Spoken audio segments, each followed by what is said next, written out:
My odometer wasn't working. I realized that after I took it for a quick test drive, and then I got an error code about um, interlock brakes and stuff like that not working. So I figured it would be best to just replace the transmission speed sensor, which is located underneath the breather. Take the breather off, and then between the battery, right underneath here where the breather would have bolted to, you take this bolt plate off, and then you'll see this vehicle speed sensor and the wire. Number 12 socket, there should be 2 bolts. Try not to lose it. Now, there it is. And the second one.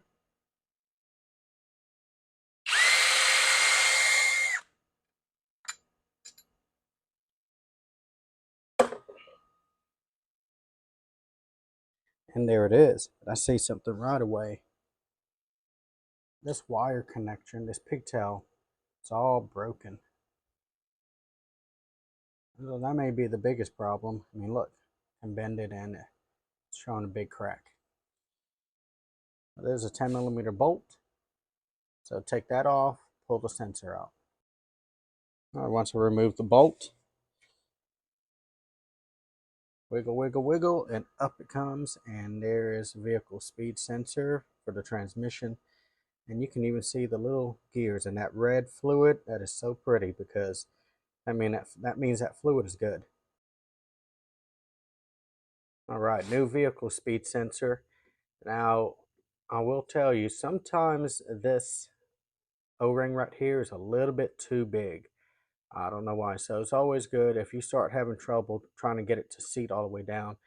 Um, I've even greased it. Just get a new O-ring from if you have a bunch of O-rings laying around, and get one that is just slightly smaller, and it'll still seal, but it won't be so difficult. I mean, the last one just would not go in, and there, it's all the way down. You can actually feel it drop down into place. So take your 10mm bolt, put it back in, and then tighten it down.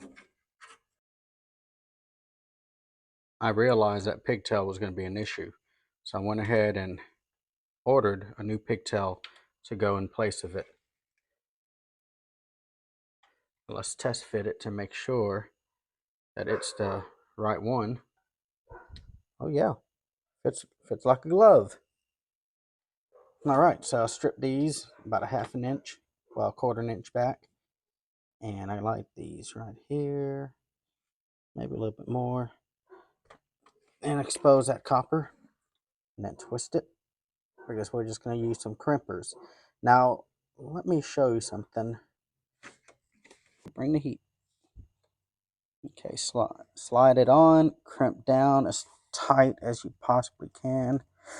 And then I like to do it again on a smaller section. And then I like to try to get really good crimp. And don't slide off. And get down on there. And then test it to make sure it's not going to move. And that's a good connection. And then repeat it 3 more times. So this is white goes to red.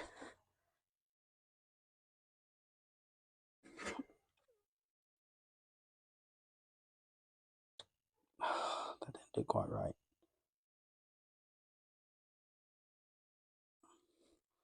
Tight, tighter, tightest.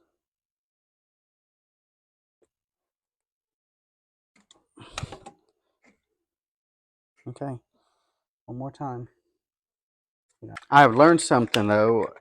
I'm going to use these. These are kind of big for what I really need them for, but I can heat shrink these at the end once I crimp them down real good. What I really like to use, well, here we go. These are heat shrink butt connectors, but anyway, I have used these in the past. Now these are some really small ones. These are low heat solders, and so you put both end wires in there and you heat it up with a gun and it'll shrink it and then solder at the same time. but I learned you do not put these anywhere near that's going to get really hot. And one of those places is down here by the transmission and the engine, because it put out so much heat that the low heat solder is going to reach that temperature and is not going to be soldering anymore. So save these for areas like we're inside the vehicle that's not going to get so hot, but around the engine, not a really good idea. And I'm going to melt the butt connectors so they make a nice little, don't light it on fire, but you know, kind of get them hot. Try to get them to wrap around.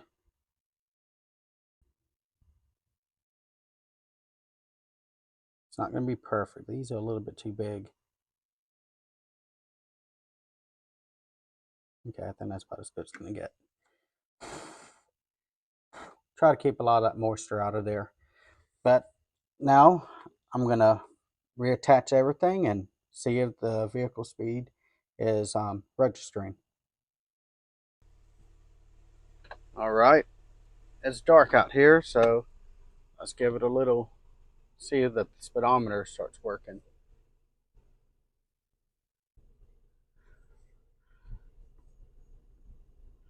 Gonna aim toward my driveway here.